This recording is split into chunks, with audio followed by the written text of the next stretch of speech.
নতুন wow combo store, তাও আবার ল্যাংচার শহরে। আগে হ্যাঁ, ল্যাংচা বাজারে ল্যাংচা কটেজের ঠিক পাশে খুলে গেছে নতুন ওয়াও কম্বো স্টোর। দরজা ঠেলে ভেতরে ঢুকতেই আই অ্যাম তো অবাক। ছিমছাম পরিষ্কার একটা ইনডোর স্পেস তো আছেই, তার সাথে বাইরে দেখি একটা স্পেশিয়াস আউটডোর সেটিং এরিয়াও করে দিয়েছে। শক্তিগড়ের এই আউটলেটটাতে আবার দেখলাম একই ছাদের তলায় পাওয়া যাচ্ছে wow momo, wow kulfi, wow চায়নার সমস্ত খাবার দাবার। মেনুপত্র একটুখানি ঘেটে আমি খাবার অর্ডার দেওয়ার 10 মিনিটের মধ্যেই সমস্ত খাবার দাবারও এসে হাজির। পাশের টেবিলের সিজলারটা দেখে লোভ লাগলেও লয়াল বয়ফ্রেন্ডের মতন নিজের প্রেমিকাকেই অ্যাটেনশন দেওয়াটা ঠিক মনে হলো।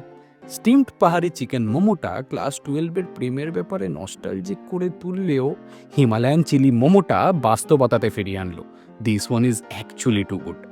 এই আউটলেটটায় দেখলাম ওনারা চিলি প্রনও সার্ভ করছেন, which was kind of new for me.